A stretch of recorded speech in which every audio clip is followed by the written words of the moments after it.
Brony, my friends.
Hi everybody.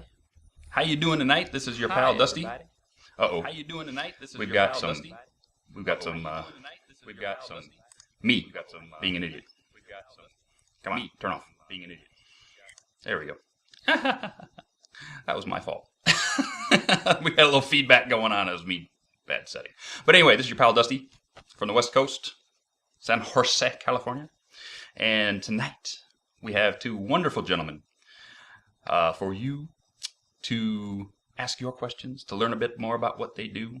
Extremely talented, been in this business for a very long time. Not to say that they're old, because they're not. They're just they've been around a while. That's all. Please welcome to the program, Mr. Matt Hill and Mr. Sam Vincent. Gentlemen. Hello. Hey, buddy. Hey, how's it going out there in the Live internet? Yes, the internets, the interwebs. The interwebs. Hello, Brony Nation. Yes. Hello. Just to go over a bit of what these gentlemen do, we know that they play a few characters on our favorite show, My Little Pony. With Matt. Matt does that wonderful, deep character, Hayseed Turnip Truck. Deep character, that character. Also, Soren, and one of the teenage dragons that was given Spike so much trouble. And then Sam gives us the wonderful Flim, a Flim and Flam. That's right. That's right. Well, look what we got, dear brother of mine. It's the same in every town. Everyone. And you know what? He gave me this free cider right here. Mm-hmm. Cider. Tasty. Cider. I gave you free cider? Yeah. Yes. Yes, you did. Enjoy compliments of the Flim Flam Brothers. Yes. But that's not where they began. Let's go through a little bit of the history of these two gentlemen, starting with Matt. Matt. All the way back to Ranma 1/2. Whoa. Pantyhose Taro? I don't even think I remember that character. Street Sharks. Jab. You were on the X-Files on live. Yeah. Ed, and Eddy. Yep, that is my buddy. That was my buddy. Yes. You were on Hamtaro, of all shows. Mobile Suit Gundam, a few different versions of that. X-Men Evolution. Yep. Transformers. Sure did. Yes. And Teenage Mutant Ninja Turtles. The Next Mutation. Cool. That was a live action. You were in a rubber suit for that one, I believe. Oh, yeah, it was, yeah. Well, he technically was in a rubber suit, and he did the voice for the TV series as well. Oh. Raphael for the series. Yeah. Raphael for the series, yes. And then Sam, our good buddy Yes. Sam, started way back with Bucky O'Hare. Back. Actually, look a little further back. A little further back. Bucky O'Hare and the Toad Warriors? Yeah. Wow. That was my first prelay show that I ever did. Bucky O'Hare played way back. Slinky. Yes. Ranma 1/2 also, he was in that show. Ranma 1/2, I was Ghost Cat. Ghost Cat. My bride. Yes. Double Dragon. And then you actually did some live action stuff. The Outer Limits, one of my favorite shows. Oh, yeah. I did a couple episodes. I got to work with Brent Spiner in one episode. That was kind of cool. Lots of Data. fun I there. love that. Yeah, and then Lonesome Dove, The Outlaw Years. My mom loved Lonesome Dove. That was shot out in Calgary. I did 2 seasons of that as the town doctor. That was the town fun. doc, yep. Then you were also in X-Men Evolution and Mobile Seed. Mobile Suit Gundam Seed, and the others. Gundam Seed Destiny. Destiny. I played Arthur and Zala, and Matt played Kira. So there's those Gundam Seed people out there love the Kira Arthur thing. Then you were also in Transformers, Sideswipe in Transformers. Yes. And you got to play Bugs, Daffy, and Tweety, all three in Baby Looney Tunes. Ridiculous! I've never heard such a thing. Never heard. Actually true. Yeah. Yes, Double D in Ed, and Eddy. Crypto the Cyberdog. Superdog, not Cyberdog, Superdog. And then, yes. And you played against Marike in Black Lagoon, second season. Yes, I have done a couple of episodes of that against Marika on that, yeah. Yes. Love that. I got introduced to that series by Marika. Love that. God, and it's still going on the second page here. Kid versus Cat, Voltron, Force. It just goes on and on. Yeah, it goes on and on. With you, I mean, I went to your IMDb page, and it would take me 20 minutes to list everything. Over 20 years. Over 20 years. Business, Dusty. Yes, I know. 20 years. 20 years. This show could go on for 3 hours if we wanted to, but it's not gonna. We're gonna get right to the point right here. Questions. The point is, we've done some stuff, Dusty. The point is, we've done some stuff around here. We've done some stuff. Yeah. Okay then. First question. You've both been in this game a long time, which we just proved. So, right. Not calling you old or anything like that, but has the way cartoons are made changed over the last decade? I mean, is it different as a voice actor now than it was 10 years ago? God, I mean, the first tune I ever did was Captain N the Game Master. That was like back in 1989. Mm-hmm. And, I mean, the actual format, I mean, we all still get together and, huddle around the mics and do our thing. But, I mean, I remember that show, I think they just switched over to doing some digital stuff. And so, they were still doing a lot of, cut and splicing on some of like the sort of initial recordings. Mm-hmm. So, I know for that it has definitely changed a ton. Wow. I mean, dial-up telephones too. Yeah. Whoa. I mean, I won't go on the technical side of things because technology evolves anyway. But in terms of performance, I think all of us have gotten better over the years because, that's just, hopefully that's a natural progression of anything that you do. Mm-hmm. I'd say also maybe in terms of pacing and voice acting, I think shows are a little snappier with faster with the dialogue, and everything's gotten a little bit more paced up a bit. The comedy's a little quicker. Well, I think it's tighter. Right? It's just the way our whole world is working right now. It's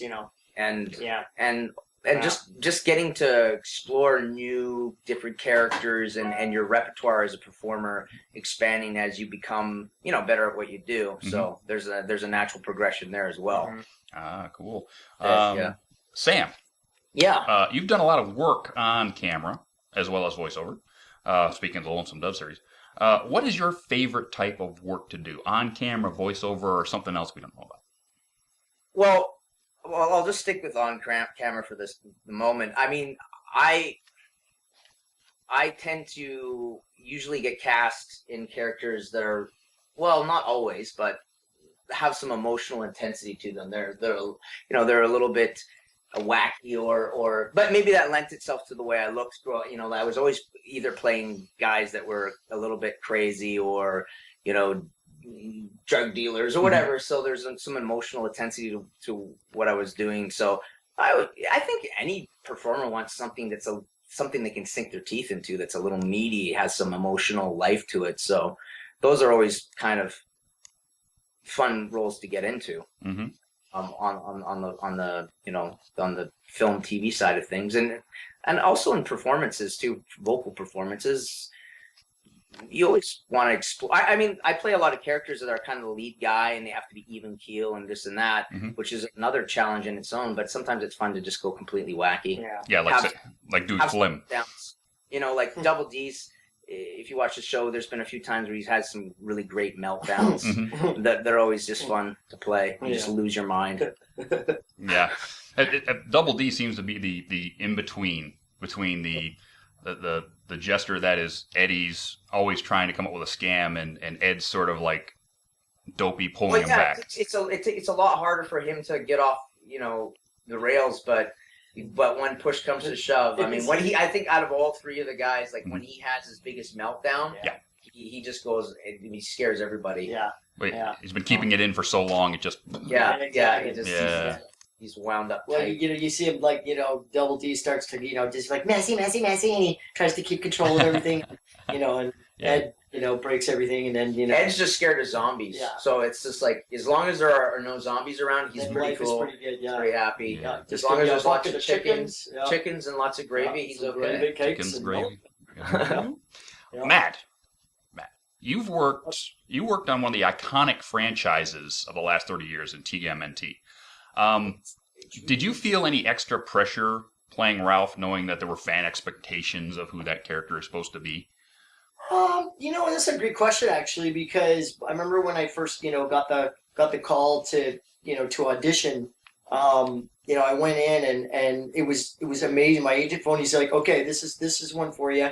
It's the Turtles movie, and you're gonna audition with a paper bag on your head, and they want you to study. So obviously they want you to watch, the first movie, because I was in Turtles 3, in that live action form."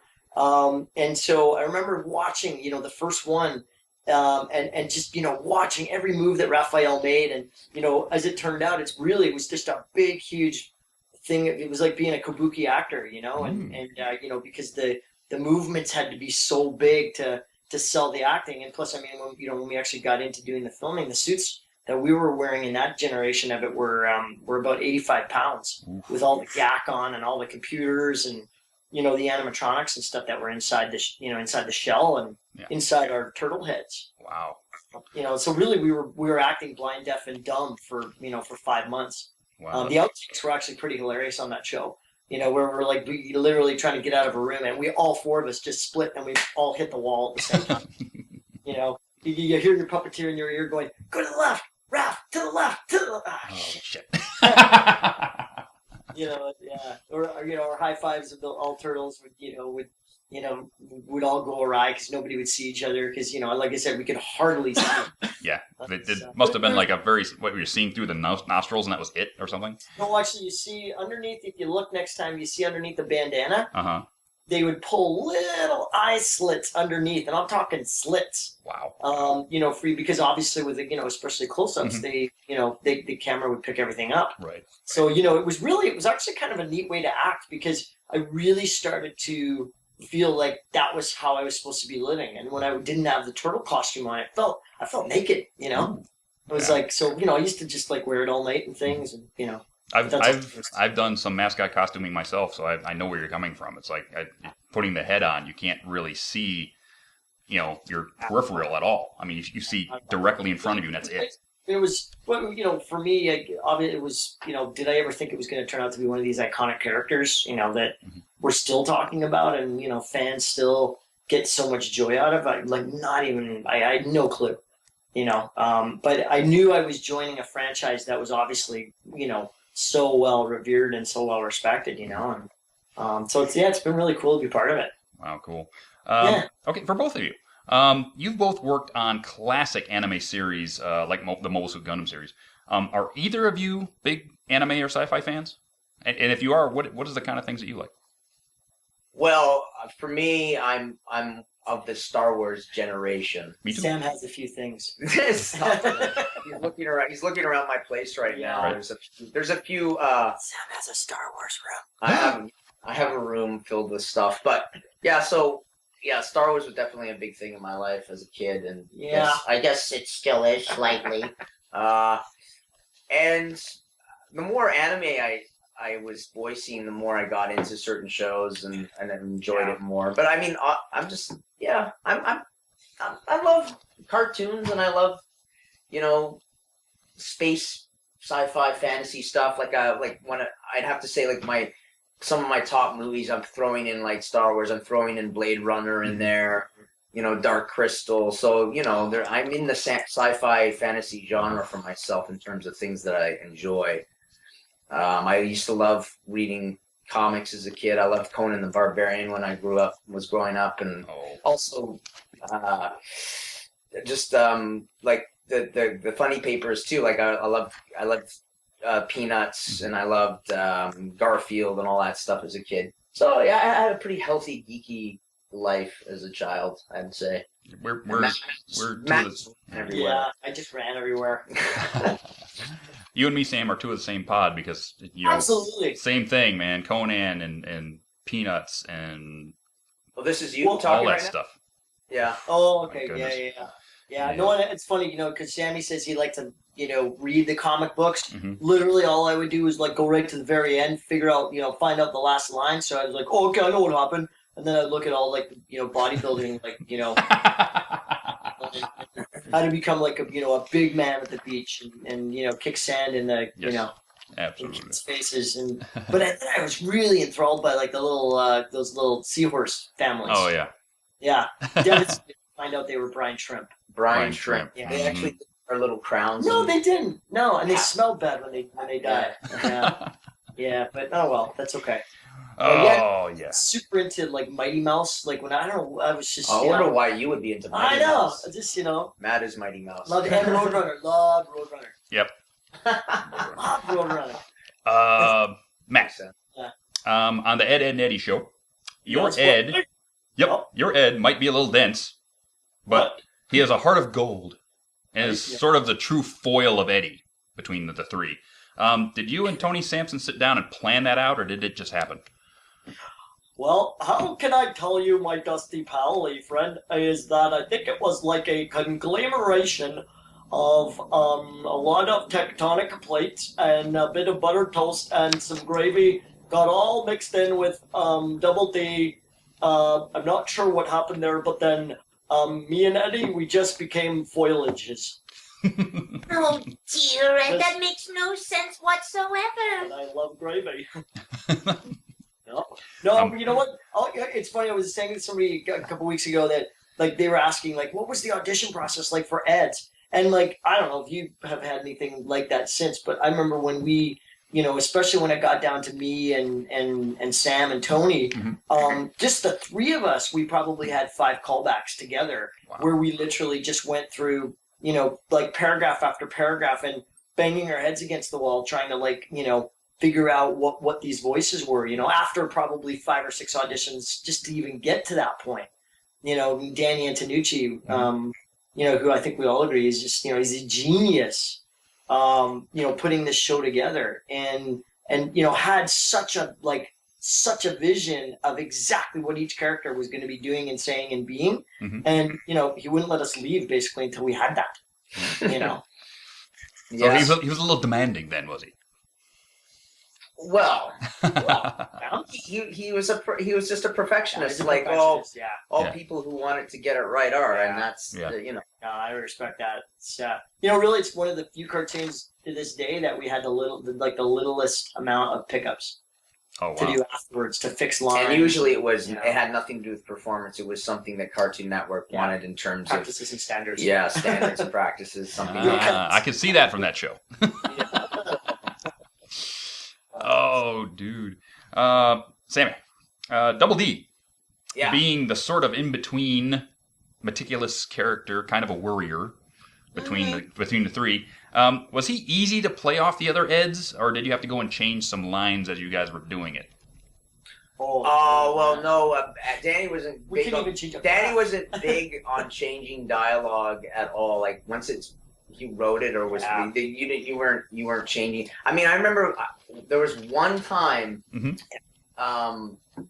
I think I got to change a word from. I think it was like in an episode where I thought, it'd be so funnier. It would be funnier if I don't even know if it was something that I said, but that Ed said. We're talking like something like a rabbit, and then he goes, and I said, wouldn't it be funny if he goes, you mean a bunny? And then he goes, oh, because it clicks into him, oh, you mean a bunny? And it was like, yes, a bunny. And Danny actually went, yeah, I like that. Let's do that. And I was like, my goodness, really? That was season 8. Wow. So everything was pretty much the way that it was written initially, unless Danny was doing the dialogue change. It Yeah. stayed the way it was. So. Like Matt was saying, Danny had a very specific vision for all the characters, and he knew exactly if you weren't being truthful or honest to the character. Okay. And I honestly think that all 3 of us there is a part of each of us that is those characters. Like, there's no way that I could, we would try and mock each other in the session, do each other's voices, but the essence, like if you took the essence of each of us, Yes. it was in some way, like if you could put it into a little vial, like a drop, like Tony was Ed, Totally. I was Double D, and Matt was because Tony now he works up in Fort McMurray, and in the oil sands, and so it's perfect. Yeah, he's running. He's managing his own oil pit. His own factory up there. Yeah, it's amazing. And then one time, I think Sam's bang on, like with all of us with our characters. One time we'd come out of a session and Sammy drove up in his car, and I thought, do you remember those Saturn commercials a few years ago where they had the polymer side doors where a truck could hit it and it would always bounce back if it got dented? Yeah. Well, I thought Sam's car was one of these polymer cars, and we just got out of a net session. I was like, oh, look at Double D's car. Look what happens, and I literally gave it the biggest butt, like cheap, what do you call it, like a side check, like dented. He put a huge dent in the side of my car. And it did not pop back. And he thought, because he was sure that was one of these resistant car doors that you could just do anything to, and I had an indentation of his butt in my, and it's big. Yeah, it was. I was almost just stunned. I was just looking at him like, Ed plays hockey. I can see it now. You just put a dent in my car with your butt? It was brilliant. Anyway, oh my goodness! Paid for my insurance. That cost me $500. $500. Yeah. $500 just for my butt. Deductible. You have a $500 butt. Yeah, exactly. And I wanted to be the other side, but I didn't have the heart. Oh my god. Man. Terry Klassen. A very good ride. Let's bring up Terry Klassen for a minute. Terry came in and played Eddie's big brother. That's right. Yes, he did. Who all of you Eds were trying to impress at one time or another, all through the show. Now that he's a voice director on such shows as Littlest Pet Shop and MLP. He was the voice director on Ed, Edd, and Eddy as well. And too, Do you find it kind of ironic that you're now trying to impress him yet again? You're so impressing Terry. You know what? Yes. Yeah, he is so right. There's no impressing Terry. He rides a Harley Davidson too. Yeah, he likes his Harley. Yeah, he's got a Harley. I guess there's a bit of irony there, but with that, so many people were trying to talk Danny into playing the big brother because everybody thought, "Come on, Danny, you got to do it." And he was just like, "No, I don't want to do it. So Terry finally stepped in and did it. But I mean, obviously, Terry making the transition to a voice actor, it's been a few years now. I mean, he's been directing a lot, and he still does the odd voice work. There's a few people that know he's on My Little Pony and filling little roles here and there, and he'll do that on certain shows. And he's like, right now he's like the top voice director in Vancouver. So we see him a lot. And he's a great voice director. And he's made the transition very nicely into that. Well, the thing that was cool about Terry too is that, he started out as an actor. And so he gets it, right? He gets what the whole deal is on that side of the, in that case, on that side of the microphone. And as well as he understands comedy. I mean, I think he's, I agree with Sam. I mean, I think, in terms of like the animation work that we all get to do, as obviously mostly television, he understands that. He understands the pacing of it. He understands the jokes and, how to sort of get the best out of that. And so, the only thing you don't want is to not have any calories in Mr. Klassen. Because if he gets, calorie depleted, he gets, he gets curmudgeon-y. So you just got to make sure he kind of turns into Joe Pesci in those Snickers commercials. Oh yeah, make sure you have a sticker around. You just got to make sure you shove a Snickers bar or something. But it's gone off sugar, so it's good. He's drinking water now. Awesome. I just wanted to interject for a moment that I received a text during this interview from Andrew Francis, who is everybody knows Andrew Francis. Shining Armor, yes. Friend of the program. He just texted me to say to speak up. So he thinks my levels are okay, Andrew. I will speak up. Andrew does ghost my show. Always a critic. Yes, he watches the show. Andrew, am I speaking loud enough now? Yes. Yes.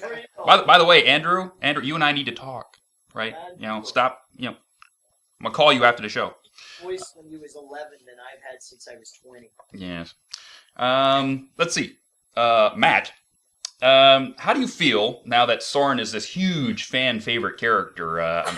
Great. I'm sure he felt like this throwaway thing. You only had a few lines in like one episode, and then in 3 episodes, and then none in Wonderbolt's Academy, which really made me angry. Did the whole fandom take you by this big, huge surprise?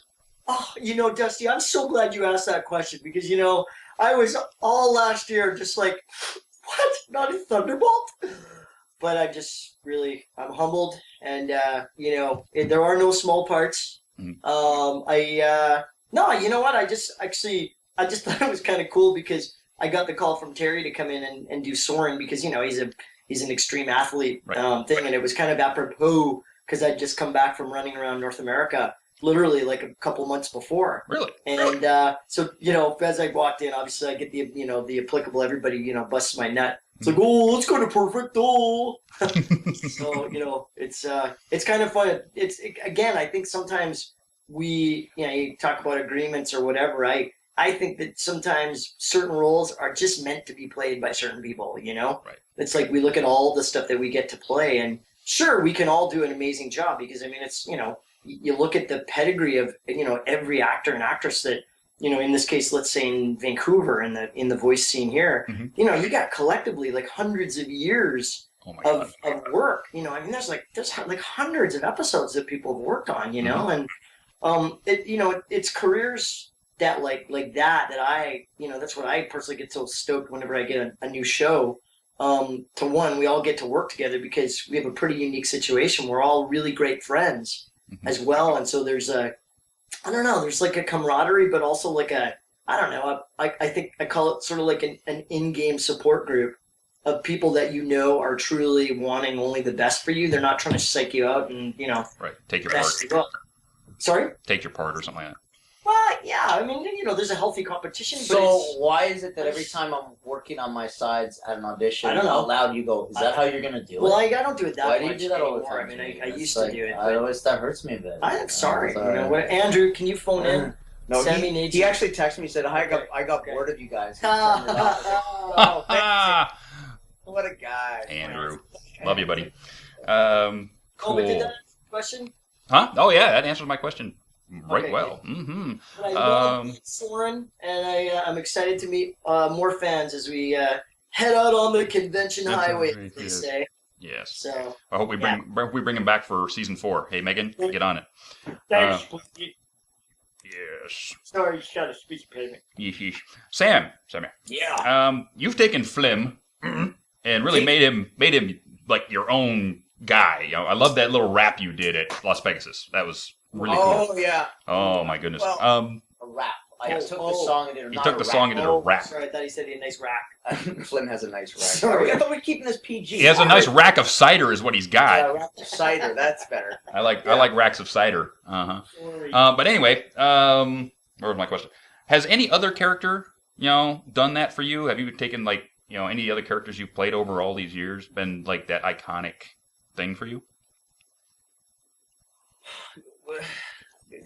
Iconic thing? He's basically a character that you hold, dear to yourself. Right. That you would go and do the rap for. Some character like that you would go That's deep into. something where I thought, you know what? It's fun to try and change up things and do things that are different, and I wanted to kind of like mess with that because it was such a well-written piece of lyric, and I thought this blends well to a rap, so it was like experimentation and see if this, go in that direction with it. I mean, aside from Double D was a great, for me, he's kind of like very close to my heart, but also having an opportunity to do kind of a new take on the Looney Tune characters, like these classic characters, but they're babies, so you had to try and find a little bit of a different twist on it. But that was kind of like one of those things where you're trying to capture the essence of those characters. So that was like something that I kind of regard as something special that I did. But so that's another show that I really enjoyed doing.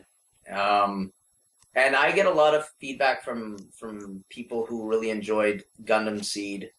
that anime series Gundam Seed Destiny, and they really love Athrin Zala, and something about that character drives the women wild.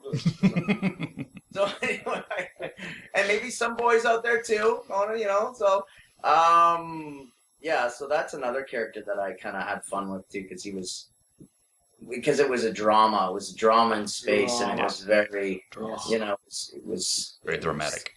Yes, dramatic. That's the word. So, and I never thought a series could be so dramatic in space with in-flight fight sequences between especially Kira. Yeah, intensely screaming. Yeah, Athra! Kira! What? Canada! Tetsuo! Screaming in space! Yes. Now I'm going to bring up something that you two are both working on right now. Oh, okay. Shizao. Shizao. There's a picture of it up there, folks. Now, Shizao, I could not believe this when I read the synopsis. It is this. The story of a young boy who finds out his aunt was a superheroine who got her powers from a ring. Through weird coincidence, the ring is now bonded to him and makes him wear a pink female superhero outfit and has all these female-based superpowers. Pretty much. Yeah. Like, Lipstick! Is this the weirdest cartoon premise either of you have worked on? And if not, what was? It was interesting. No, it's Obi Scott Wade is the creator of this show, and he's awesome. He's created this, like, actually when I initially heard that, I believe initially in the States Disney was kind of interested, but they passed up on it, and then Australia. So, like, a broadcaster in Australia actually really liked the idea. Australia, picked up on the show, and that made total sense to me because despite Australia being the manly, country down under, there is this, like Priscilla Queen in the Desert. There seems to be this thing about guys in drag that they kind of like for some reason. So that didn't surprise me when they were interested in it in Australia. And now I think there's American broadcasters are on board. But I have to admit, it was like, this is interesting. This is quite interesting. And I was, part of me was hoping that it would catch on and there would be kind of like a real cult fan base, because I think the idea is kind of neat and funny. There's a lot of fan art online that I found. So, oh, really? yeah. Yeah. So yeah, I mean, I don't know if it's airing yet or it's out there and it's broadcast. The intro's on YouTube, so they got it from somewhere. Oh, okay. So it's gotta be anyway, aired somewhere. I we did 26. It'd be great if we did more of them. Like I say, I think it has a lot of potential to be fun because it's like, I don't believe I've seen a cartoon that's not geared towards adults that's, about a kid in drag being a superhero. Yeah. Well, hopefully it does take off because it sounds like a really cool little show. Yeah. Myself, I think it'd be great. Being from the San Francisco Bay Area, it's like it'd fly like huge here. So it's like, that would be great. Yeah. And I'd just love to go to a couple of cons and see everybody dressing up in drag as the character. That would be cosplaying him as Shizao. That would be come to San Francisco. It's every Saturday night. Oh yeah, there you go. Come on. I can take you a couple places. You know what I really looked forward to at the time we recorded, Dusty? What? Was that, because I play his best friend Maz, right? And, is the costumes that Sam would actually wear into the studio were pretty... Listen, I have my own process. I don't need to be criticized for that. They were pretty hot, I must say. I mean, I was going to take... Well, I did take pictures, but Obi, out of respect for Obi said, please don't post them yet until the show airs. So check your local... listings. Matt will talk later. Exactly. Yeah.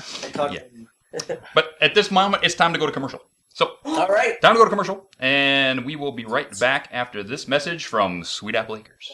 Your sweet apples. It's harvest season here at Sweet Apple Acres, and the You Pick Apple adventures have begun. You can make the most of this opportunity by getting a bushel full of the plumpest, juiciest apples this side of the Everfree Forest. Whether for a homemade apple pie, delicious apple fritters are fresh off the tree. It all begins with a visit to Sweet Apple Acres Apple Orchard. Go visit with the Apple family, a short trot southwest of Ponyville. Applejack, Well, how'd it do? Granny Smith, I Apple Bloom, want it now! and Big Macintosh will treat you like one of the family. Fresh apple cider? Try our 10 varieties. Apple pies and dumplings? Mouth watering. Sweet, red, delicious apples? They got 'em. Tart Granny Smith apples? You'll find them there too. No ladders needed. Just rear up and buck you some of the sweet apple goodness that graces the plates of our princesses Celestia and Luna. And remember, our apple stand can be found at the corner of Appleton Road, right near Quills and Sofas. Apple cider donuts, fresh apple butter, and apple juice. It's always a family adventure at Sweet Apple Acres. Would you look at them fancy duds you can get from our friends at WeLoveFine.com? Shoot! Hats, bags, and posters too? They got everything you could ever want. Except apples, of course. So mosey on down to WeLoveFine.com and rustle you up some Sweet Apple Acres Sunday best. Yee-haw! No, I don't mind. Oh, was I supposed to bring you it? No. Okay, good. Bring you what? More cider? He has an iced He's coffee. giving me grief. I No, got no. my iced coffee of Iced the coffee. Really? But I wear shorts all year round, so to me it's like an icy, beautiful, sunny day every day. I think Sammy's like hearing the ice, and he's like, "Oh, iced coffee." Iced coffee. It's I very- like iced yeah. coffee. It's a Yeah, I beautiful admit spring it. day I agree. here. Today's It's been a nice. gorgeous, warmish in the day. sun, yeah. Yes. So But I'm really- sure you can get an iced apple cider down at Sweet Apple Acres. oh, Every day. All you ponies, you go down to Sweet Apple Acres for all your apple needs. But all you humans, you go to WeLoveFine.com. That's right, WeLoveFine.com. It's got everything you need for your pony wear. T-shirts like the one I'm wearing right here. Bags, handbags, all the stuff. You know what? I think they even have some Flim Flam cider stuff nowadays. So if you want to get yourself a T-shirt from Sweet Apple Acres, from Rarity's Carousel Boutique, from this show, Stay Brony, you go to WeLoveFine.com. And we're back with the gentleman. We're going to talk manly challenges right now. Woo! Yes, manly challenges. So a little bit of old business. We're going to go with some old business before we get to the new business. So last week, we had our third manly challenge, and it was won by somebody who had already won one. So guy won 2 out of 3, AK. And you know what? I've already sent him his prize, and that is awesome. But Caradon and I sat down and said, you know what? That really isn't fair to everybody else. Yes, he won. Yes, he got his prize. But you know what? We're going to go one step better. So everybody, other than AK, who is in the Marika charity, is going to get their name drawn again. And you are going to be up for these 2 3-packs of ponies, which is what you're going to get if you win the drawing that's going to happen right now. So everybody who was in there who gave to that charity is in my snowboard helmet right here. So we're going to close our eyes, and we're going to mix this up. And we're going to pick another name. And that name is Relicat. Relicat, you win these 2 prizes. Woo! So we're going to get that in the mail to you a little later this week. So that takes care of old business with that one. So second piece of old business. The Manly Challenge for Cindy Morrow is doing wonderfully, and she is for the Lustgarten Foundation for Pancreatic Cancer. Her and her family are in Germany right now. But we're at $809 for that charity in a little over a week.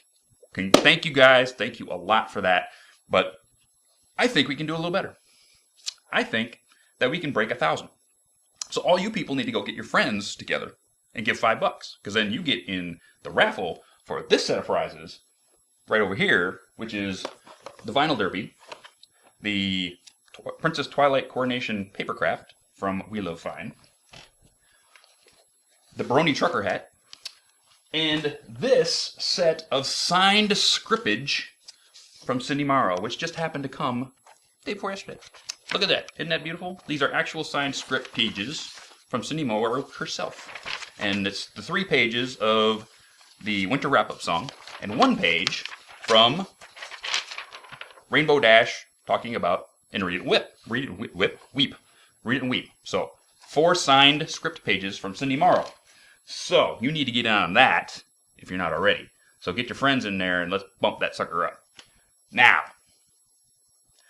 to this week's Manly Challenge. From these 2 fine gentlemen, Sam and Matt.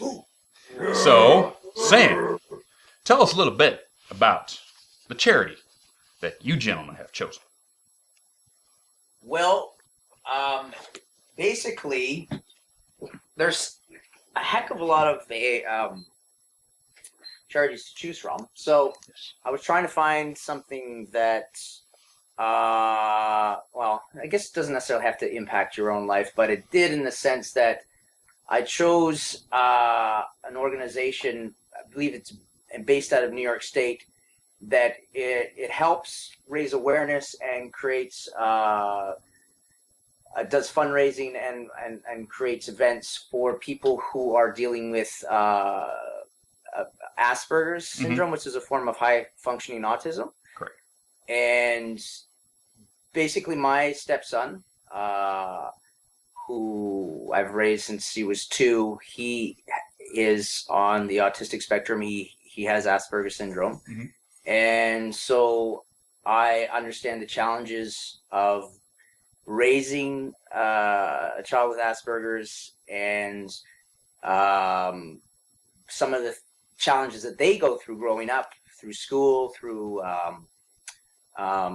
social challenges that they have. I also believe that I meet a lot of high-functioning autistics when I'm going to conventions. You just get a sense of people who are high-functioning autistics based on their communication style. Sometimes they become obsessed with a certain thing that becomes their favorite thing. So you learn to kind of pick up on the signs. And I just feel that there's, even though it's more, people are becoming, the term Asperger's is becoming more common and people are starting to understand it a little bit more. I think there's room for more understanding and room for more support. And so that's why I've chosen that particular charity to support. Yes. Yeah. And everybody, if you go into manliestbrony.com, you will see the link to firstgiving.com where you can give your $5, okay? Or you can give more. But if you get $5 in there, and remember, if you register on manliestbrony.com and at firstgiving.com with the same name so we know who you are, you will get a chance at these wonderful prizes. 1, you will get the issue 4, which is the finale of the first storyline that Cook and Price put together for the My Little Pony comic book. This is the Lyra cover that you get at Hot Topic. So you'll get that. But not only that, you will also get the Twilight Sparkle Pinkie Pie Lunchbox, which just came out at Hot Topic today. So I picked one of those up. So you will get that just for $5. Now, we normally would give something extra if it goes over 5. But you know what? I think I'm going to let Sam and Matt come up with that. How about this, guys? If we break $500, Yes. how about both of you sign one of those wonderful Pixel Kitties pieces of artwork? Absolutely. Autographs. Yeah. Autograph those to the Brony and ship them to me, and I will have them here for them when we break $500. Done. Dun, dun, dun, dun, dun. So if you don't get to any of these conventions normally, you get the opportunity to get one of these wonderful Pixel Kitty pieces of art signed by one of these 2 gentlemen for if we break $500.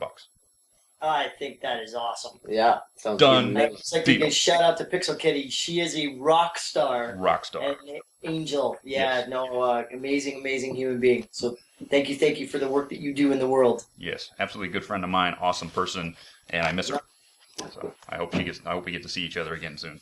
Oh, that's great. No, Yes. that's really cool. So now that old and new business is taken care of, now we're going to bring in the screwball. Screwy! Screwball, Yeah. buddy. How's it going? There he is. Hey, buddy. What's up? Hello, buddy. Oh, Doing pretty good, pretty amazing. I just like to say though is that my friend actually has Asperger's, and that actually means a lot to me that you actually picked that charity Good. because I'm glad, you know- my sorry to friend. interrupt. Oh, sorry. Say again. I was just gonna say that's the thing is that there's a lot more people out there who are, as my son likes to say, neuroatypical, who are out there, and there's plenty of people who are living with living with Asperger's. So yeah, and yeah, so I'm glad and they're great people. They're awesome people. They are. My friend is one of my closest friends I've had since grade 3. He was always bullied as a kid, and I've been with him through the entire thing. And yeah, that really means a lot to me that you picked that. Awesome. So thank you, and I'm pretty sure he'd like to say thank you too. What's your friend's name? Eric. Eric. Yo, Eric, what up? How's it going, buddy? Yes. Yeah. Oh, I don't know if he's No. been able to watch today. He's been Well, waiting for a while. He'll see the replay. you say, hey, Yes, Eric, he definitely will. Show. I'll let him know you did a shout out to him. Give a shout out to him. Yeah, cool. Yes. Question, Screwy, So- let's do it. Yeah, we got a lot, and I always go for these ones first. So this one is actually from Firemain. He does these amazing wood carvings for a lot of our guests, and he was wanting to make carvings for you, Sam, and for you, Matt, Oh wow. of your ponies. Really? Yes. That's well, awesome. that's okay. They're amazing. He made one for Dusty. He made one for me. They're amazing wood carvings. Like, you'll love them. I'm sure I'll love them. Oh, yeah. They're like portable though, right? Oh yeah, they're plaques. They're plaques. It's not something. Oh yeah, that yeah. I'm not gonna. It's not like a chainsawed wooden bear. No, it's actually okay. So As cool as that would be, but it's not that big. because we know of the chainsaw sculpture. We have like competitions up here. Yes, so it's we- Vancouver. Yeah. Exactly. So Yeah, we have those. We have those in my part of town too. Oh yeah. Yeah. You're a Canadian Got boy. the longer show. You know we like to take big chunks of wood and carve stuff out of That's them. right. So Yes. Yeah. So yeah, he's Okay. he'll definitely get those to you guys Yeah. by Cutie Mark Con. So That's it's all good. awesome. cool. So Well, where's thank he? you, sir. Where's your friend with the carver? He's based out of New York. Newark. Okay, so that's not far for him to go then. Yeah. I guess we're in Cincinnati, right? Yeah, Cincinnati. That's where we're going. Yeah. Okay. Cool. That's awesome. Awesome. I'm burning in some more swag for you guys. One of my other friends, Screw Loose, he makes these amazing patches, sewn patches that he would actually do for you. And he was wondering if you guys would like either your cutie marks of your ponies Flim and Soren, or would you want of Ed and Ed? Oh wow. That's tough, You gave man. us I some don't want options. to. I don't want to. Wow. I don't want to offend Bronyland here, Wow. but oh I- man. Okay, I'll take one for the team, and no offense to Bronyland, but I We will could do both. Is there any way? Yeah. See, that's the thing. I would take an Ed. I would take a double D just because Yeah. honestly, I never got a With like. nothing. Well, when Cartoon Network aired Ed and Eddy, there wasn't tons of merchandising. To be honest with you, a lot of the merchandising was thrown into Powerpuff and other shows. So we got some stuff that they would send to Danny through his company, AKA. Right. But anything that's Ed's based, I kind of have a soft spot for, just because there's not a lot of people doing it. Well, you know what, Screw Loose? Do the Eds, and I already know that you have, Flim's cutie mark and Soren's cutie mark basically in your computer already. Just do them both. Oh, no. Okay, Okay, we're shucking our feet. I'll take a full Canadian. Well, like, oh. Yeah, shucky diver. Yeah, we'll take Shucky both. dog. Okay, sure. Great. Thanks, buddy. Oh. Yes. Yes. So this one is from Pony8, a lot of numbers, Pony87488. Question is, how is it like working together in Ed, Ed, and Eddy? We can't stand each other. No, that would. Obviously. Well, is that the first show that we actually worked together on, like in the studio? I think it was. Actually, yeah, I think it was. We always. No, it was yeah, because yeah. Matt and I have been on a lot of shows together. Like for some Yeah. reason, there's certain voice actors that you work with a lot. Matt's been one of the guys. I mean, I don't go through the whole list, but Ed and Eddy was our first thing. Yeah. Then we did Gundam Seed, which we weren't in the same room for because it was dubbing, so we would go in separately. Mm-hmm. And then Yeah. we were on Stormhawks together. Yeah. And then we were on Wreck-It Rabbit together, which is not airing in Canada, but Wreck-It Rabbit is a marathon show that we were on together. Yeah. And then She's Out. Yeah. And I'm sure there's even more, Yeah. but we've been on a lot of shows together. But yeah, actually, yeah, I just started one that it's the first one in a long time that I'm not in it with Sam. yeah, there you go. It's So- like, yeah, I miss my buddy. miss I miss my buddy. But working with Matt we on the can't Eds stand each other, was really. yeah, no, I- he's just joking. I'm- I'll tell you one thing. I don't know if we were doing this on the Eds. We really enjoyed punching each other in the shoulder Oh, a lot. it's so great. If they put us next to each other, we Yeah. will inevitably try and Oh, punch each other in the Yeah. shoulder as much as possible. yeah, it and, was pretty and good. try and bruise each other on the Yeah. shoulder. I don't know what that is. Yeah. I don't know if that's a lot of Oh. pent up frustration or pent up love or whatever. I don't know, but Well, I'd give like Sammy, I would just give him sort of like a, an Ed hug, but it would just be a punchinello instead. Yeah. And I'd get him, but then Sam would get me back at like the most unopportune time when I'm totally not looking. Yep. And then he'd go, wham, but he'd stick his knuckle out so that he'd like get right in the middle of my muscle fiber. And so, yeah. and then he'd look at me like, Yeah, but So- we always had fun working together on Ed and Eddy. It was just sometimes those sessions could just get stressful because we had to get it right. what was your record number it takes? Oh, it wasn't as high as you are telling me. No, I think I had an over 40, Yeah. over 40 takes for Yeah. something. Yeah. for Yeah. something like but. And we used to always really enjoy too that it was because it's like sibling rivalry. Mhm. Ed Ed, like, so Tony and Sam, for whatever reason, like Sam would just have to look Because at I was Tony the wrong annoying. way, and Tony would just go ballistic and be like, don't man. Sometimes I would I'll get under punch you." Tony's skin so bad, he literally would warn me. He said, "Listen, no, I'm serious. I will punch you in the head." So it's like, and then at that point, I knew he was just joking, so I would just Yeah. back off. But Yeah, so there was never any, like, there was a couple of times where he literally Yeah. said, "No, seriously, I will punch you in the head." And he's a tough man, Yeah. Tony. Yeah, he grew up on the east side of I would town. not. The guy could arm wrestle anybody. The guy Yeah. he had forearms that like were, Popeye. yeah. I mean, he could snap. Yeah. If I actually had a real arm wrestle with him, he could Yeah. probably just snap my wrist right Like off. I have pretty big thighs from running, and and like Tony's like forearm was like that thick. Yeah. Wow. Yeah. So when he said "Don't mess with me right now," I believed him. But he's the first guy to hug you. So too. I would just go over and mess with Matt because Matt's what's Yeah. Matt gonna do? I did not do it. Stop it or I'll start crying.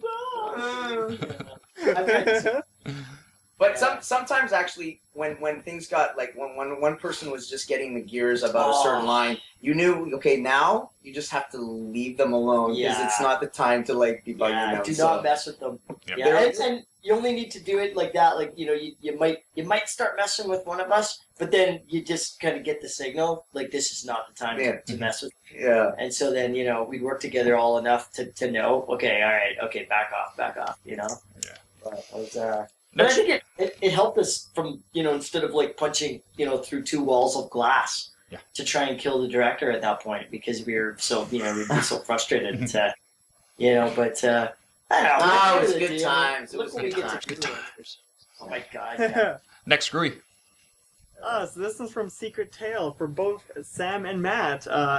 I like this one. It sparks your imagination. If any of your characters that you have voiced were to meet another character you have voiced, which characters would you like to see meet and why? Huh. Well. Deep. Yeah. Wow. See now my scenarios are going wacky. Brain. Well, I'm trying to think of two people that I think would just have a great time together, that would just like party it up and yuck it up. But I got to think about Athrun, and he's just way too like somber and into Yeah. himself to have much fun with anybody. Too much emoting. I played this character called Martin Mystery on a show that I. Oh, was it called Martin Mystery? Yeah, it was called Martin Mystery. Yeah, that was me, the star of the show. Yay! No, but he was fun because he was always like into just like having a good time and trying to explore monsters and slime and stuff. And I don't know, maybe him and Double D could get together, and Double D would be kind of like the Thelma of the Scooby Doo, you know, like very, very kind of analytical about the evidence they'd find, and Martin Mystery would be like just kind of egging them on to go on these adventures, and you know, and Double D would always be scared, but his intellectual curiosity would always get the better of him, and he would have to follow Martin on these mysteries. So I'll go with those two. Yeah, sorry. That sounds like an episode of Harvey Birdman, Attorney at Law. Oh, there you go. So yeah. So yeah, those two. I'm just gonna throw those two out there. That's good. What about you, Matt? Well, you know, thinking long and hard about this, I would have to go with my my pal Raphael, for one, because I think it would be really fun. Okay, but the incarnation of me doing Raphael like inside the turtle suit, because it was like an experience that is like no other.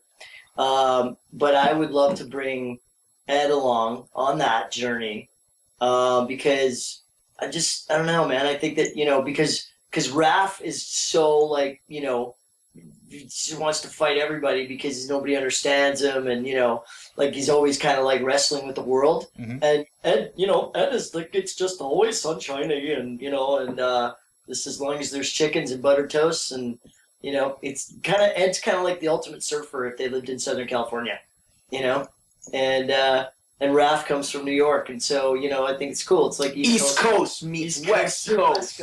You know? Yo, Yeah, you know, it's good fun. But then I'd have to say, just cause we're asking, I would throw Soren in there as well, because you know, he's got that cool, come on, let's go do this kind of spirit, you know, which is if you saw Raphael, if you saw Raphael for the first time, he'd be like, "Oh no, zombie turtles from outer space." Well, that's okay. Michael Mann actually called me when he wanted to like rename the Ninja Turtles when they were going to do the new live action. And I highly suggested that he don't change it to the Mutant Alien Turtles. You know, and it's nice to see that he listened to me. Oh, good. Nice. Yeah, I don't know what you're talking about. That's okay. Awesome. They were going to do it. Well, I'll tell you after. Okay, explain it to me. Yeah. Or Michael Bay. Yeah. Screwball, help us. What's next? Okay. So this one's from Quid Pro Quo. Question for both guests: out of all the different work you have done, which character have you found to be the most difficult to wrap yourself around? Wrap myself around. Ooh, That's good it's a question, is it not? Wow. Wrap myself Well, you played around. Mrs. Doubtfire, right? No. Wow. Wrap yourself around. Wrap myself Wow. around. It's hard to wrap myself around that question. I always see, the thing is, I always tend to think that we get cast in characters that we have some sort of connection to. So I've never had a problem getting into a character that I've been cast as, because I think part of the reason I get cast is that I already have a natural kind of affinity for that character, or I have something that's within me that I bring to characters. I mean, sometimes I struggle with the energy levels of certain characters. Like some days, the energy required to play, like for example, this character Wreck-It Rabbit that I played. He could just be so whacked out and just so energetic that I really had to make sure that I got my sleep the day before if I was going to portray this guy. So in that way, it was the emotional intensity or enthusiasm of a character is something that you have to kind of get geared up for, because if you don't, it can fall flat, and the pace can be too slow. So those are the challenging aspects of certain characters that I find sometimes. What about you, Matt? I'd say exactly what Sammy said in those ways, like in terms of like being authentic to the performance. I think we all kind of have that similar feeling that, like, you know, there's I don't know, there's just sometimes like you just know when you're reading for a role, you're like, I'm gonna play this, you know, and sometimes you don't really maybe have that same connection, and you maybe don't end up playing it, or you do, and you just gotta make sure you sort of stay true to what it is you're creating. I mean, so obviously, being prepared and sleep and everything that way. I mean, the only character I'd say that lately, interestingly enough, gave me a little bit of wrap my brain around itness, because I realized I started thinking about it too much. Was actually Maz on Shizao. It took me a few episodes to kind of like just actually become more myself. Because I was overthinking the fact that they'd mentioned to me before. Obi had said that he had sort of sort of Asperger tendencies, that a little bit, and so I was trying to sort of keep that in mind, but I found that it kind of threw me off a bit until I just let my own sort of Your own ADHD. my own come in. ADD, HD, and Matty Hill energy in there. Hopefully that makes a little bit of sense. Ooh, look at that sparkly light bulb over there. Oh yeah, Wow. that's called dust.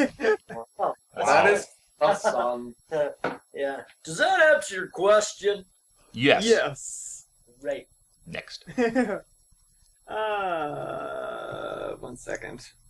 Oh, here it is. Oh, this is a simple one. This is from Bot117. Question is, what are you all doing for Easter?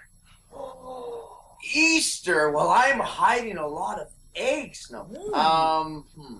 I'm going to Vancouver Island, Vancouver. which is island just off the coast of Vancouver That's right. City. Called the called island. Vancouver. Yeah. You have to cross the Juan de Fuca Strait in a ferry, The Strait of which is Georgia. about an hour and a half ferry ride. Property And walker. then you are on the island, and I'm going to drive up to the Comox Valley, lovely place, and hang out with family for the weekend. I'm just going to chill out. Gonna dress up like a bunny. I'm going to no. I will be there will be no cosplay during the weekend. Whatever. no, Just check his Facebook page. no furry cosplay for the weekend. So just gonna hang out with family. Cool. Yeah, we're doing that. Cool, man. Well, I will be on a jet plane first thing Thursday morning, and I'll be in Texas all weekend at Brony Fest. Yes. Oh, that's right. Yes. So very excited to go to Texas. Haven't been there for about a year and a half. So if anybody's listening in the area is going to come by, then come on Which down. town is it in? You know what? I don't know. You don't know if it's Dallas, Houston. It's outside of Dallas. It's outside. Of Yeah. Dallas, okay. Yeah. So All right. Thorvald, The greater Dallas area. Greater Greater Dallas. Dallas area. Yeesh. check out for Maddie. But no, I went and spent we did an early Easter thing with my family, like last week. So we made sure we got it in. Cool.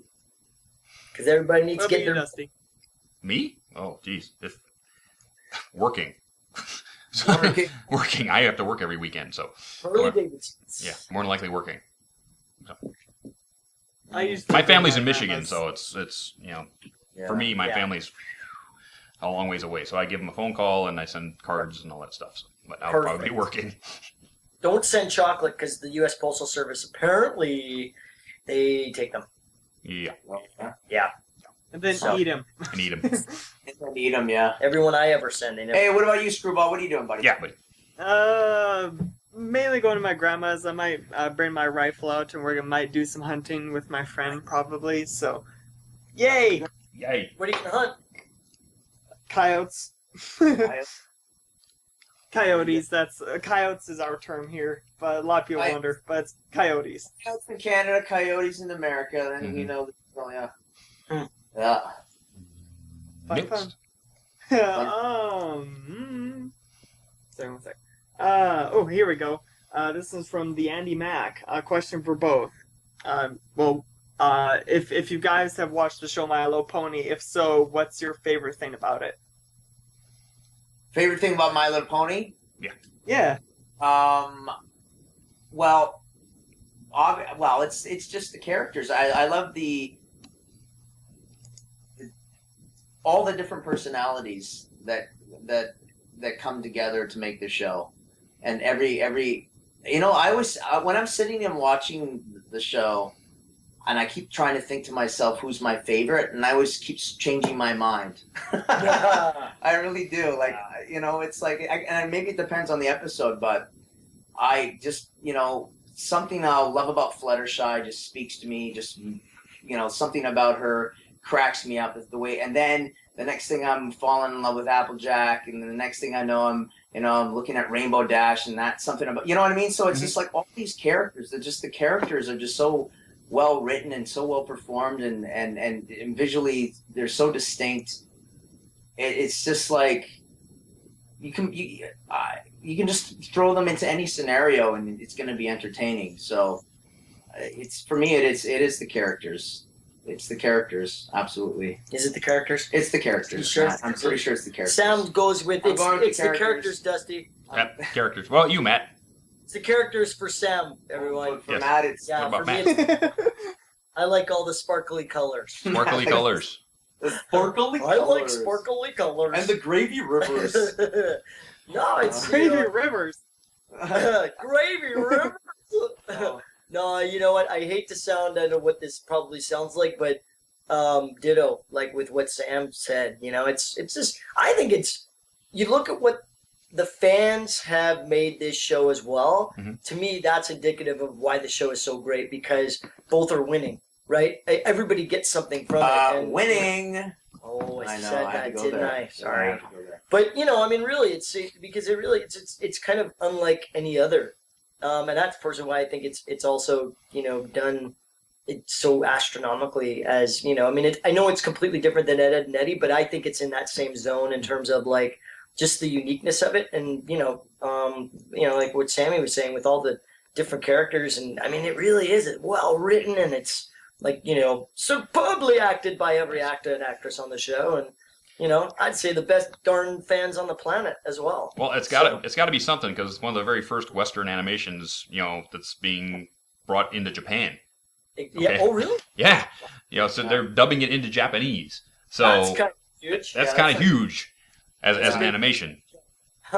Yeah. They No, don't it they don't is. ever go that way. They always come this way. Yeah. No, now I want to have a whole section of population in Japan that prefers the original English dub over the dub Japanese. Yeah, There you that's go. right. Be like, come on, we I want the prefer English the one. English dub. Yeah. Yes, prefer the English dub. We'll see. Next, Gree. This one's from Lord Fortune. Matt, why is Ed the best character of all time? Why is Ed the best character of all time? Well, Yeah. because, he, you know what? I could talk all night. I just love him, man. I mean, like, seriously, I know that we could still be doing new episodes of Ed, Ed, and Eddy. And, I mean, I totally respect the fact that Danny decided to, you know, stop it after the 8 seasons and however many, you know, made-for-TV, you know, movies and stuff that we did. But I really, it's, you know, every time I get a chance to go, you know, like that, to, say, a convention or, you know, meeting people that find out that I played Ed, and it's still, like, you can just see the magic. They get all this sparkly in their eyes, and, you know, it really affected and helped so many people, like, literally grow up. I mean, you know, I was at a convention in LA. I was at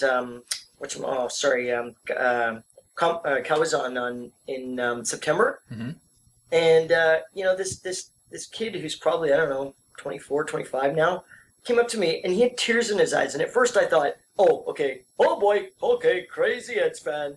But it totally wasn't. It was actually really, to me, it's one of those moments where it made me feel so honored to have been able to play this character. He you know, then began to tell me that, you know, he'd had a pretty dark childhood, let's just say that. Completely misdiagnosed by doctors for having a certain illness that I won't say for him, but essentially put him on, you know, medication that was so wrong for him because he wasn't even sick. He had some other stuff going on that needed, you know, other types of medicine to make him better.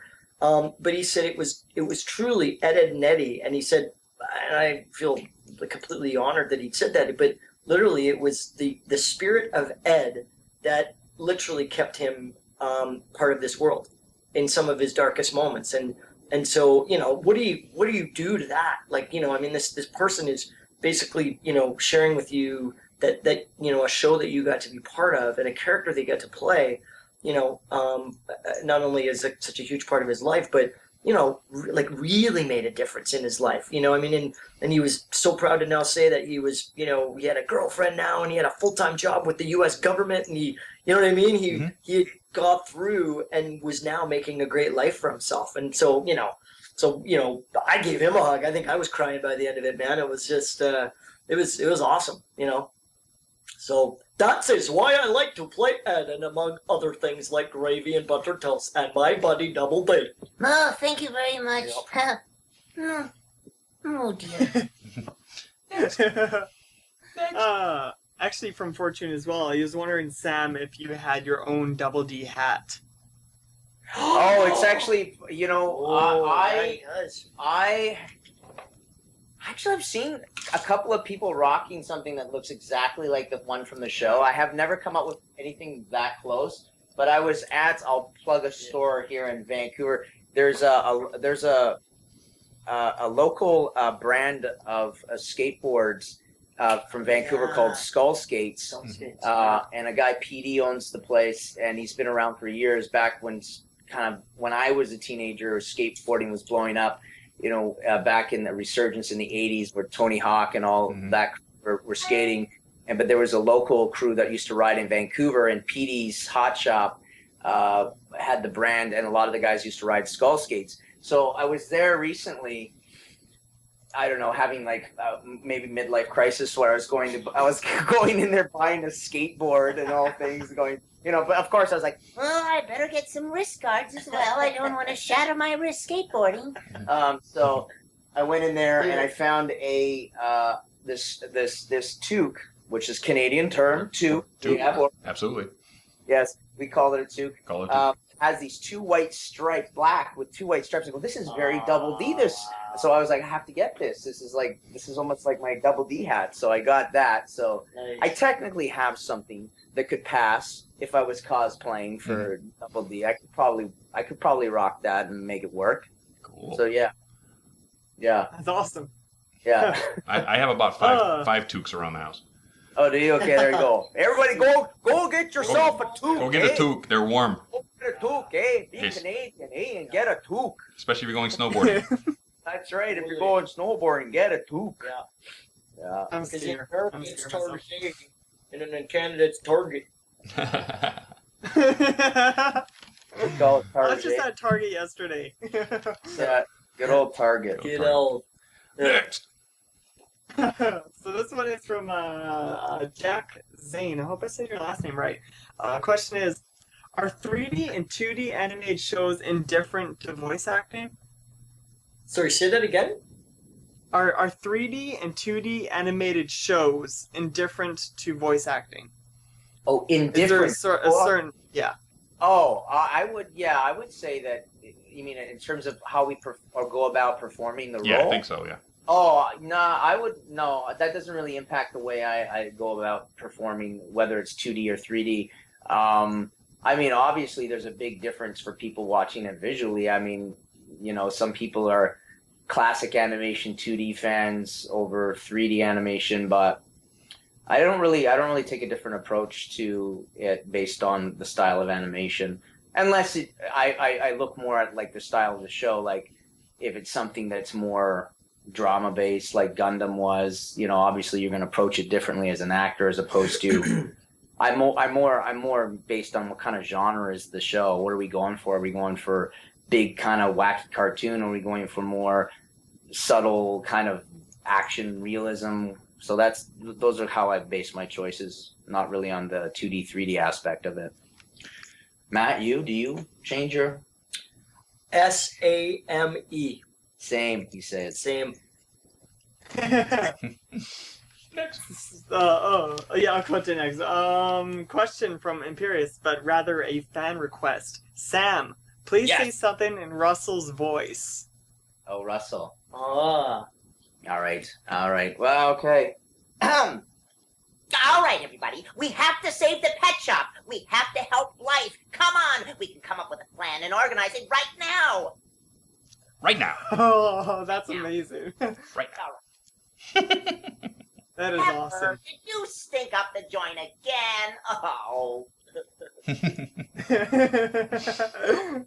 Nice. Oh, that's awesome. Oh. So, one second, just, where is it? Oh, ooh, this one. So this one's from BF3 Pony. Question for Man Sam. This is the hard one, is, favorite pony? Ooh. Oh, you like to do this to us, don't you? That's Well, I don't Yeah. see. It didn't come up in my questions. Is it? Yeah. Put us on the spot. Can we make one up? I put on the plate. Absolutely. You know what? If you want to make up a character right now and call him your favorite, Yeah. I like Smuttercup. Smuttercup. Smuttercup. I don't even know who Smuttercup. Smuttercup? Really? Because my brain went into bad places. Yeah. Yeah. Hey, you did. I didn't. You honestly, I said this. I've said it before, and I'll say it again. And it's just there's something about Fluttershy. Yeah. Just her gentle nature. She's so She's just so sweet. I can't help it. She's But so, you know what? Don't make her angry. Oh, well, no, but don't. Don't yeah, but upset Fluttershy. Oh. I don't know. Yeah, I'd have to go with Sammy. She's pretty much, She's so adorable. Yeah, I mean, she really is. Yeah. they all have their. But I'm just going for cute, adorable, shy girl. I like it, Fluttershy.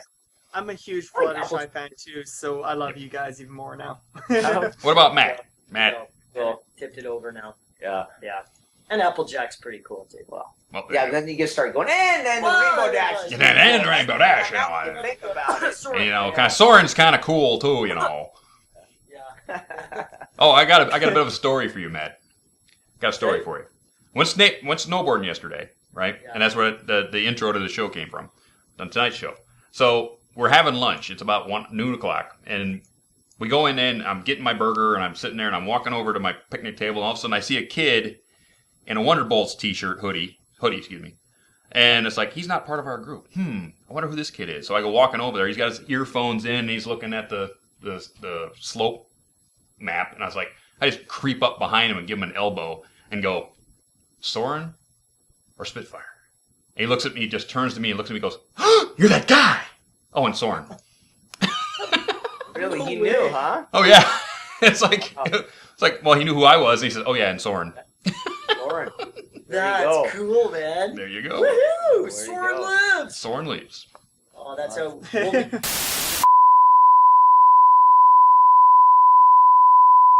What? No? Okay. Next.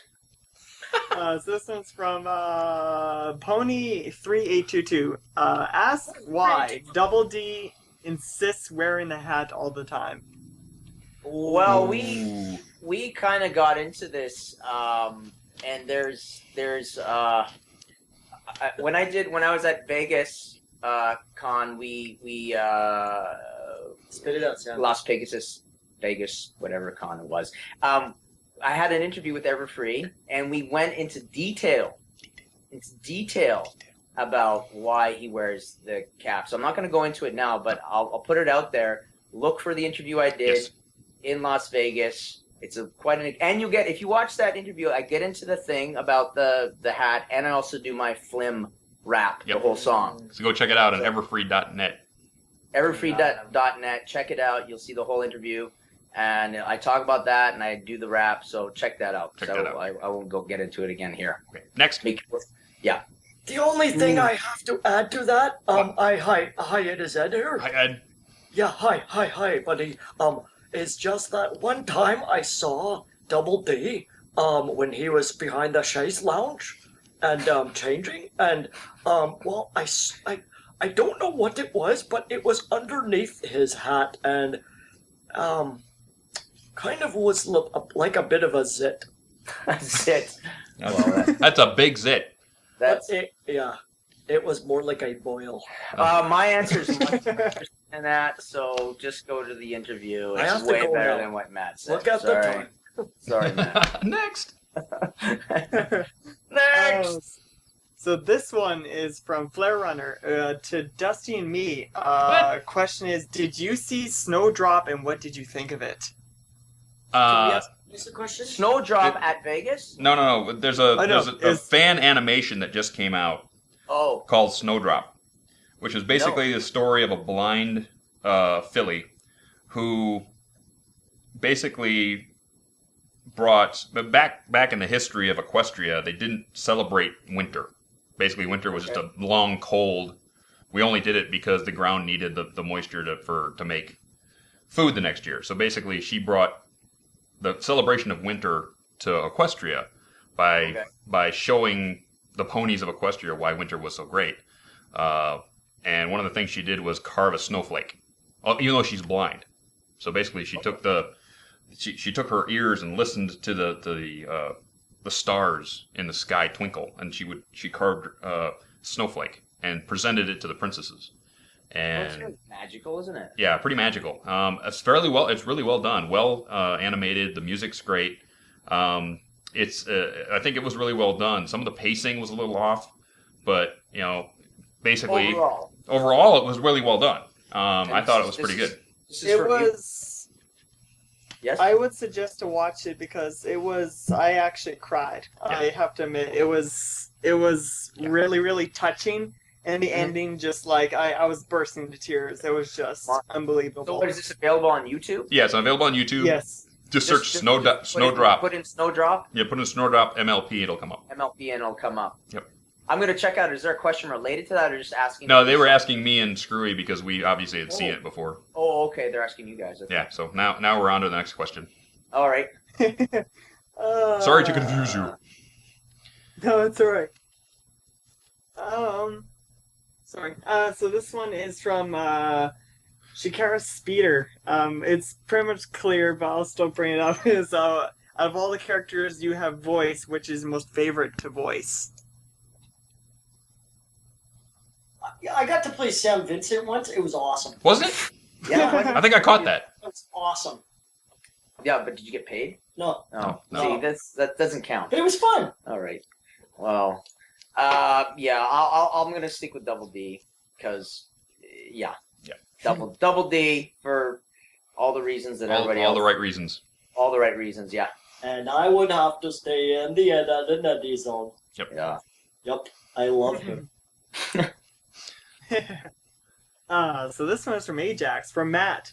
What is Soren's favorite pie? And also, what is your favorite pie? Oh, that's such a great question, man.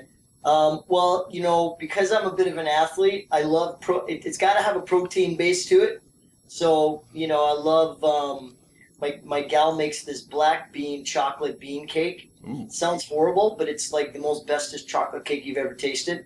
And then we throw a little protein powder in there. And she actually made a pie out of that just recently. And so, give a little plug out to my gal Kate. It was really, really awesome. And in the summertime, you cannot beat homemade peach pie No, you with can't. vanilla ice cream.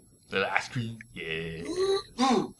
Yeah, no, I love when I eat pie. I go big. It's I'm not into like bumbleberry and all that other stuff. It's got to be the classic. It's either got to be like the apple or the peach. But I'm definitely a peach classic. Awesome. When you started talking about protein, I'm thinking he's gonna go chicken. He's gonna go chicken pot pie. I can feel it. pie. Chicken pot pie. Stick with the traditional. Stick with the traditionals. Traditional. Yeah. Although she did make it's meat pie. Meat pie. Mincemeat pie. Next. Yeah, meat pie's good. Make me hungry. Guys, you're making me Give me hungry. a big slice. But it's got to be like Breyers. Breyers, or we have this ice cream up here that's made on Vancouver Island. That's called Udder. Ooh yeah, I heard of it. So good, Mm-hmm. dude. It's like crack. Local dairies are the best. Local dairies are the best. Yeah. Lots of sugar and butter and cream.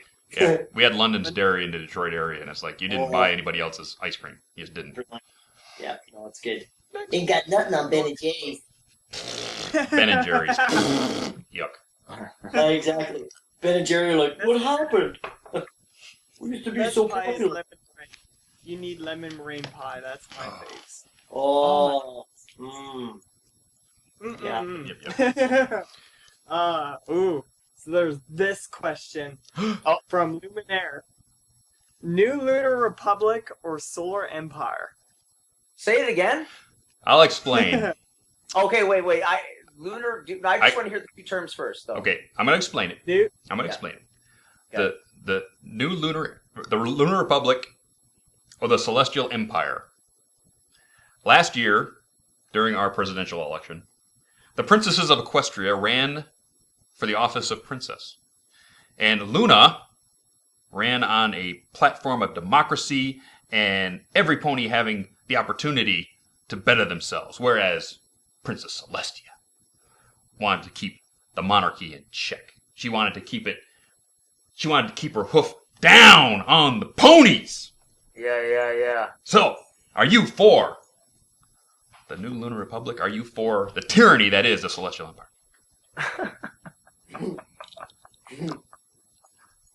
Oh, wow. Well, see, the thing is, yeah. See, we get all, see, this is the thing. Politics and religion are always two topics you want to avoid, even if it's in Equestria. Yeah. But I can't say that I'm a big believer in monarchies, to be honest with you. So I kind of, the thing is I think democracy works on a small scale, and perhaps Equestria has just the right population to make democracy work. So we're not getting into kind of representational democracy and getting, this kind of false democracy going on. So I think democracy could work in Equestria. I have faith in it there. There you go. That's what I think. So I don't know, Matt, what do you think? This is pretty deep, man. This is like the deepest question we've had so far. Yeah, it's democracy. Democracy. Two more to our cause. Yeah. We're going to win that Oh, election. Luna. We're going to win that election. Yes. In a thousand years, the election comes around again. We're going to win. I just curiously, is there a large contingency of kind of conservative monarchists out there? I don't know. We've had, out of all the guests, we've had one stick with Celestia. One. Oh, really? Yeah. Wow. Oh, we can always just, take a big, we can mob them with torches and stuff and grab them out of their little home and take them out and tar and feather them. Yeah, pretty much. Right? Yeah, That's what we Twilight do, Sparkle looked good tar and feathered, yeah. Yeah, good. It's a good tar and feather, not a bad tar and feather. You know, guys, we're up against the end of the program. All right. So either, if you guys want to stay a little while, we can stay, or if you guys need to split. I personally got a split because I got my beautiful aunt is visiting from the island. Beautiful aunt is visiting from the island. Okay, then. No problem. Hey, Screwy, pick that one last question, my boy. Pick that one last good question. Okay, I have to take this one. So this one is from James Justice! James Justice. Yes. The man who can manipulate cornflakes with his mind. Wow. Yes. Our resident superhero. So he would just like to say thanks to Sam Vincent for being such a big part of his childhood. You doing the character in Crypto, the Super Dog, and being Transformers, and a whole bunch of others. He just likes to say thank you. Wow. All right, you're welcome. Ruff, and away. Okay. And question for you, actually, Dusty, how to bring this one up is, do you have an ETA for your new metal album coming up? Oh, geez, no. That project's been on the back burner for like 4 months, and I'm really sorry about it. My voice is not really recovered from trying some things earlier last year. So yeah, it's still being worked on. So yeah, it's every time I try to sing a song, my voice goes, don't think so, not yet.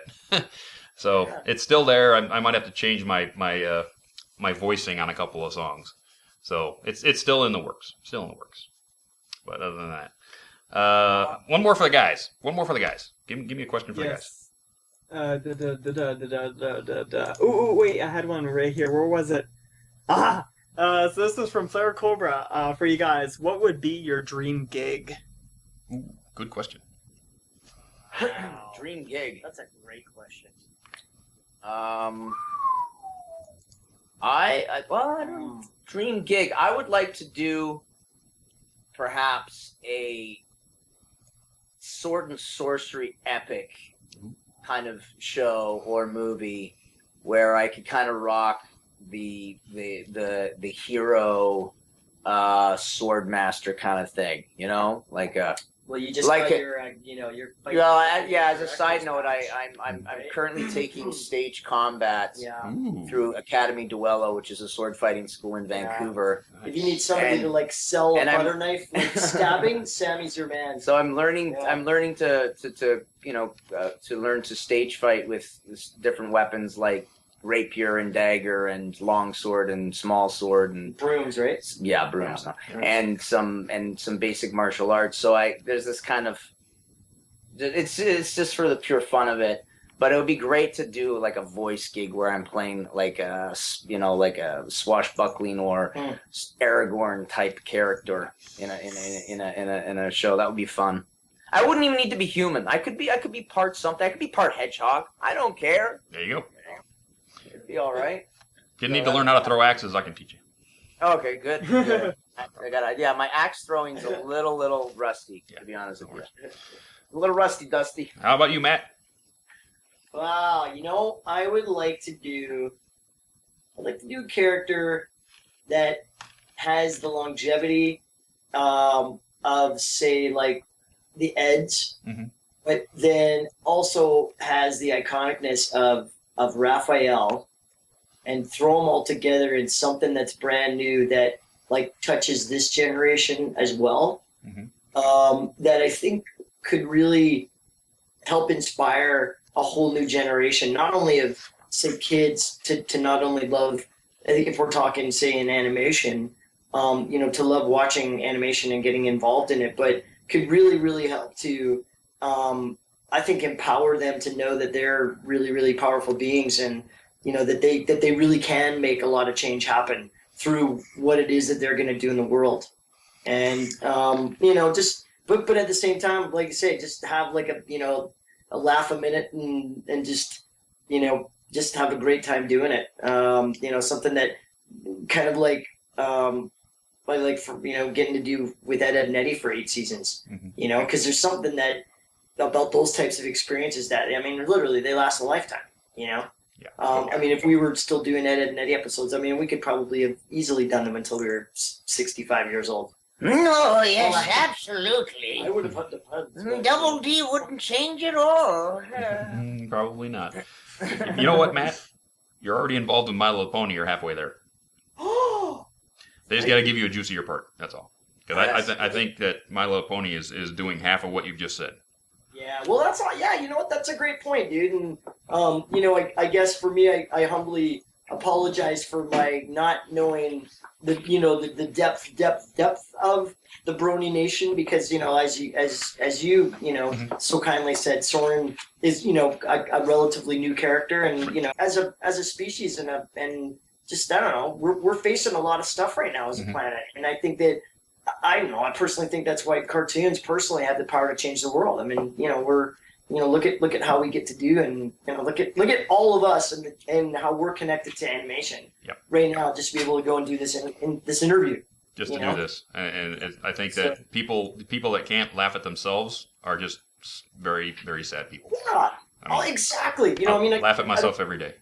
If we have like 20 seconds, I got to do this run around North America a few years ago, and it blew my mind every day, guys, when we would go and speak in front of a group of school kids, and so anywhere from like 50 kids to like 1,500 kids, that I never in my wildest dreams thought that it would be some of the cartoon characters that I've gotten to play. Primarily it was Raphael and Ed. And a lot of the anime stuff that absolutely was the connection point that I had no idea. I always thought I was just blessed to have a great life, getting to hang out with guys like Sam and all the other cats that we get to play with every time we work. But I always just thought that it was going to another great gig. Never thought the sort of the far-reachingness of it all until I had that experience. Day after day after day, and then now getting to go to conventions, it's the same thing. It's like you realize the effect that you're able to have on people, and it's a trip, man, and it's an honor. So yeah, so thanks for having me on. You know what, guys? Yeah. I don't know if I know there might be more questions, so I can hang on for another 10 minutes Okay, and ask yeah, some yeah. questions if there's more for Okay. No me. problem. Oh no! Sure. No, That's bad because Oh, what, Screwball? No, I'd love to give you guys questions, but my IRC just crashed. Oh no! Then it's meant to be. It's meant to be. It's meant to be. No, You know what? damn You know what? it. We'll have you guys back sometime in the future Yeah. because Oh, there's yeah, plenty absolutely. of time for you guys to Yeah, come back. Plenty of things to talk about. Okay, and Yeah. let me just put out there my own self-aggrandizement. Do it. What does that mean? It means promotion. Oh, Just to let Brony fans across America know where I'm going to be at in the next few months in terms of coming to visit you guys. Both Matt and myself. Well, obviously you heard that Matt's going this weekend to, which it's just outside of Dallas. Yep. And then and then we're both in. we're both at Cutie Mark Con Cutie in Mark. Cincinnati, Mhm. which is basically the end of May. Yeah. Mhm. Where's the dates here? I have it somewhere. I should have it right here. Where is it? Oh, okay. So May 31st, Friday, May June 31st to Sunday, June 2nd, Cutie Mark Con in Crown Plaza, Cincinnati. I think is it? Yeah. Anyways, in Cincinnati, Mhm. right? And then we're doing Fiesta Equestria Equestria. in Houston, Texas from June 28th to June 30th.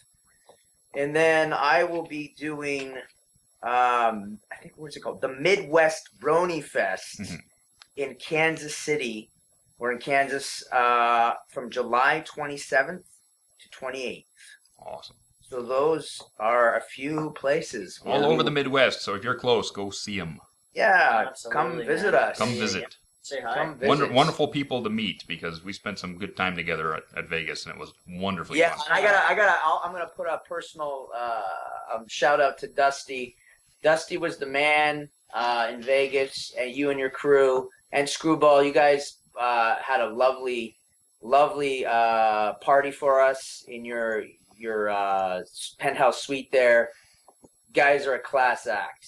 You know what? You're in Vegas once in a while, and Yeah. you're in a hotel where you can afford it, and it's like the first time. It's you only live once. It's not the Yeah. YOLO thing. It's basically if you're going to be in Vegas and you've got the money and you can do a penthouse party, swinging party, why not? Well, you Nice. guys You know? did it up. It was awesome. So, thanks for that. So, Yeah. with that, we're going to write off the wonderful live shows you can see all week right here on Everfree Network. Starting off this week, you see this show. And then Tuesdays, you get Cutie Art Crusaders, where the CAC talk about all of the wonderful fan art that you can find in this fandom. And that is Tuesday, 6 p.m. Pacific, 9 p.m. Eastern.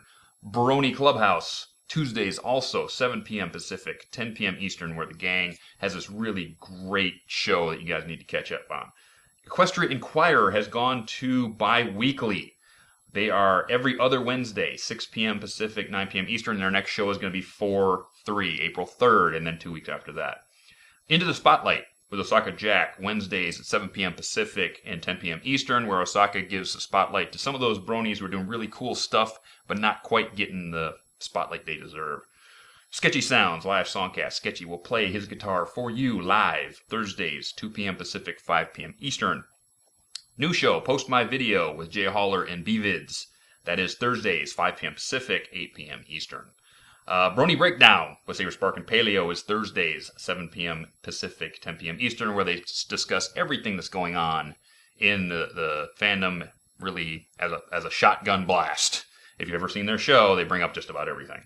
On the radio side, Lunar Republic Takeover, Fridays, 3 p.m. Pacific, 6 p.m. Eastern, which is the all-request show with your DJ, Nightmare Moon. Mhm. Then we go Mixology with DJ One Trick, Saturdays, 5 p.m. Pacific, 8 p.m. Eastern. Saturday Night Songs with Michelle Krieber, Apple Bloom will be with you Saturdays, 7 p.m. Pacific, 10 p.m. Eastern. Then Blue Screen Bronies, who talk about the gaming side of this fandom, is 5 p.m. Pacific, 8 p.m. Eastern on Sundays. And then Pegasisters Live.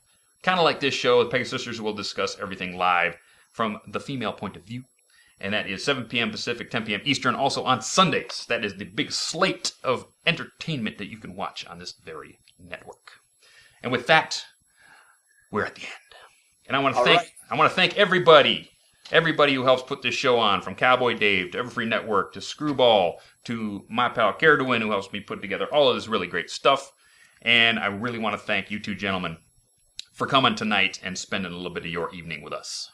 Our pleasure. Pleasure. It's been great. Yeah, thanks, Guys, gentlemen. thank you to the manliest brony in the world. Absolutely. I'm going to do a 2,000 push-ups just for you, buddy. Awesome. Awesome. Great. Awesome. Yeah, no, seriously, guys, thanks a lot. It was fantastic. Yep. No problem, No guys. problem. It was a blast. Absolutely. And with that, we'll see you next week. You know what next week is, gang? Next week is the 1-year anniversary of this very program. Woo! Woo! 1 year. Who is the guest? It's a surprise. You know why? Because I don't even know. So make sure you come back next week. I'm sure we'll have something for you. Not sure what, but we'll catch Good night, gentlemen. All right, catch you stay then. brony, people. Stay brony. Good night.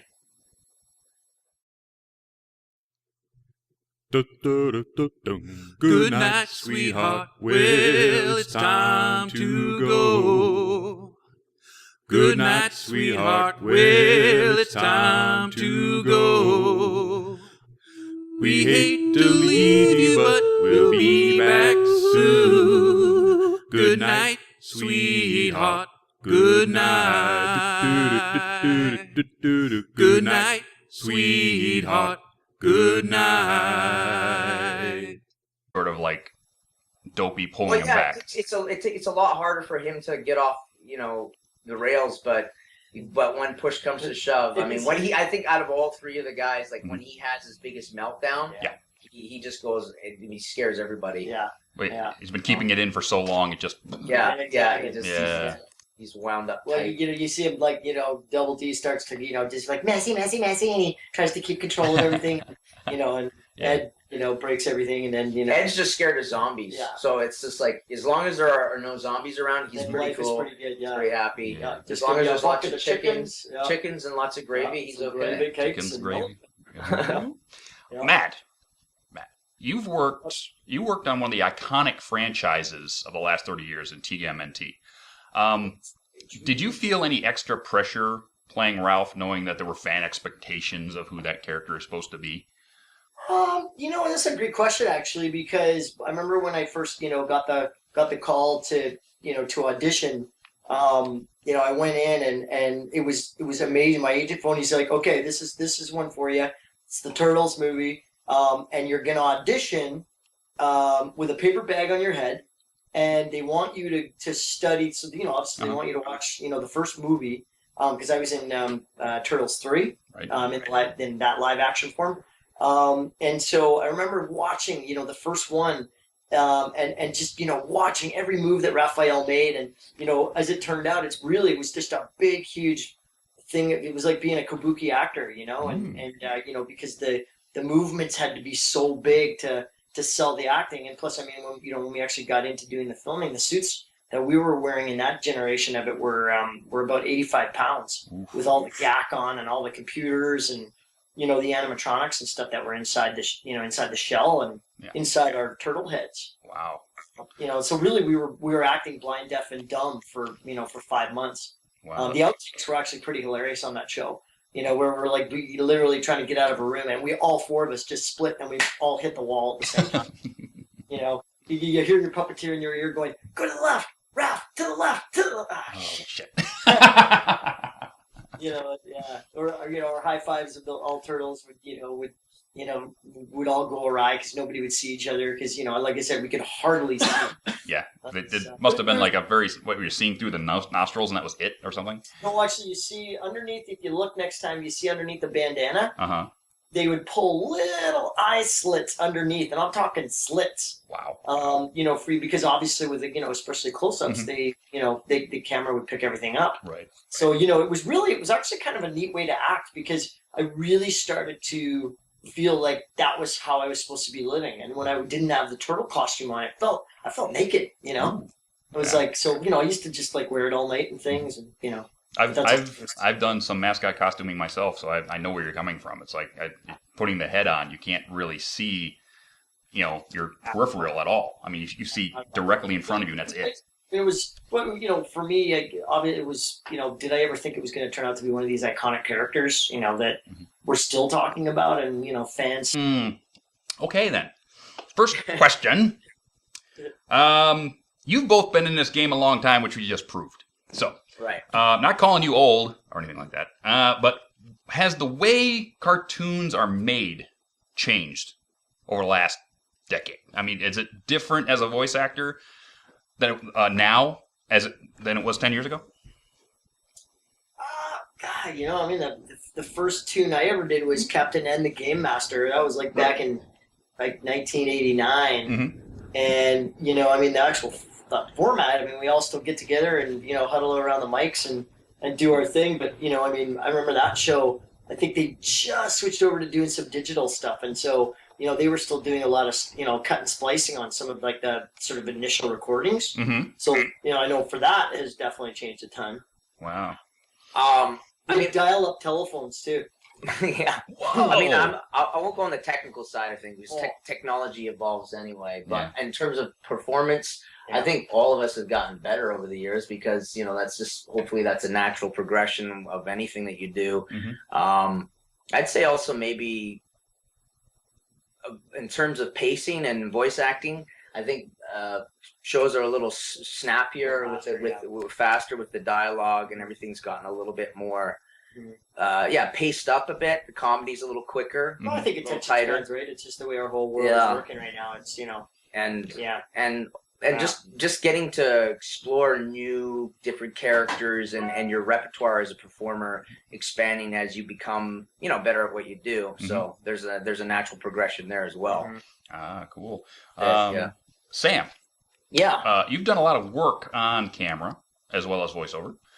Speaking of the Lonesome Dove series, what is your favorite type of work to do? On camera, voiceover, or something else we don't know about? Well, I'll just stick with on camera for the moment. I mean, I tend to usually get cast in characters that are, well, not always, but have some emotional intensity to them. They're a little bit wacky but maybe that lent itself to the way I looked. You know, I was always either playing guys that were a little bit crazy or, you know, drug dealers or whatever. Mm-hmm. So there's some emotional intensity to what I was doing. So I think any performer wants something that's something they can sink their teeth into, that's a little meaty, has some emotional life to it. So those are always kind of fun roles to get into. Mm-hmm. On the film TV side of things, and also in performances too, vocal performances. You always want to explore. I mean, I play a lot of characters that are kind of the lead guy, and they have to be even keel and this and that, which is another challenge in its own. But sometimes it's fun to just go completely wacky. Yeah, like Dude Slim. You know, like Double D's. If you watch the show, there's been a few times where he's had some really great meltdowns that they're always just fun to play. You just lose your mind. Yeah, Double D seems to be the in between the jester that is Eddie's always trying to come up with a scam and Ed's still get so much joy out of it. Like I had no clue, you know. But I knew I was joining a franchise that was obviously, you know, so well revered and so well respected, you know, and so it's been really cool to be part of it. Wow, cool. Okay, for both of you, you've both worked on classic anime series like the Mobile Suit Gundam series. Are either of you big anime or sci-fi fans? And if you are, what is the kind of things that you like? Well, for me, I'm of the Star Wars generation. Me too. Sam has a few things. He's looking around. He's looking around my place right now. Right. There's a few. Sam has a Star Wars room. I have a room filled with stuff, but yeah. So yeah, Star Wars was definitely a big thing in my life as a kid, and I guess it still is slightly. And the more anime I was voicing, the more I got into certain shows and enjoyed it more. But I mean, I love cartoons, and I love, you know, space, sci-fi, fantasy stuff. Like when I'd have to say like some of my top movies, I'm throwing in like Star Wars. I'm throwing in Blade Runner in there. You know, Dark Crystal. So, you know, I'm in the sci-fi fantasy genre for myself in terms of things that I enjoy. I used to love reading comics as a kid. I loved Conan the Barbarian when I was growing up, and also just like the funny papers too. Like I loved Peanuts, and I loved Garfield and all that stuff as a kid. So yeah, I had a pretty healthy geeky life as a child, I'd say. We're everywhere. Yeah, I just ran everywhere. You and me, Sam, are two of the same pod because Absolutely. Same thing, man. Conan and Peanuts and Well, this is you all talking that right stuff. now? Yeah. Oh, okay. goodness. Yeah. No, and it's funny, because Sammy says he liked to, read the comic books. Mhm. Literally, all I would do is like go right to the very end, figure out, find out the last line. So I was like, oh, okay, I know what happened. And then I'd look at all like, bodybuilding, like, how to become like a big man at the beach and kick sand in the in Absolutely. kids' faces but I was really enthralled by like the little those little seahorse families. Oh yeah. Yeah. Devastated to find out they were brine shrimp. Brine shrimp. Yeah. They actually are little crowns. No, and- they didn't. No, and they smelled bad when they died. Yeah. Yeah, but oh well, that's okay. Oh yeah. Super into like Mighty Mouse. Like when I was just. I wonder why you would be into Mighty I know. Mouse. Just Matt is Mighty Mouse. love and Roadrunner. Love Roadrunner. Yep. Love Roadrunner. Matt. Yeah. On the Ed and Eddy show, your Yes, Ed. what? Yep. Oh. Your Ed might be a little dense, but What? he has a heart of gold, and is Yeah. sort of the true foil of Eddy between the three. Did you and Tony Sampson sit down and plan that out, or did it just happen?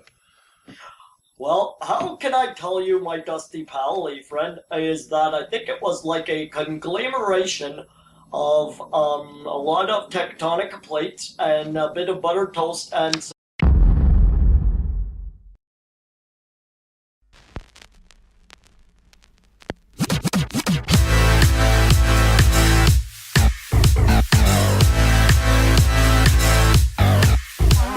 This is Vinyl Scratch. And I'm here to rock your world.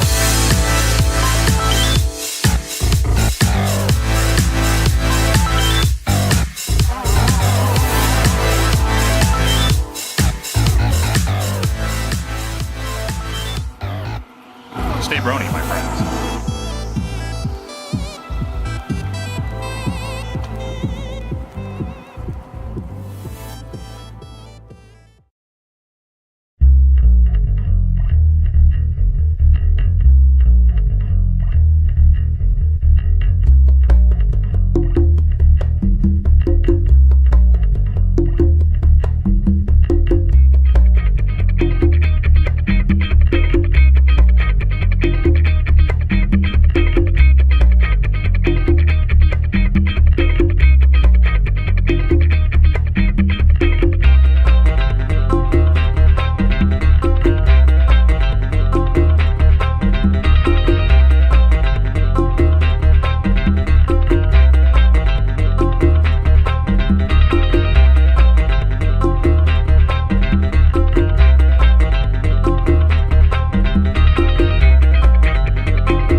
Hi, everybody.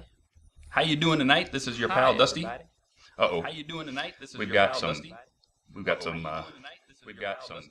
me being an idiot.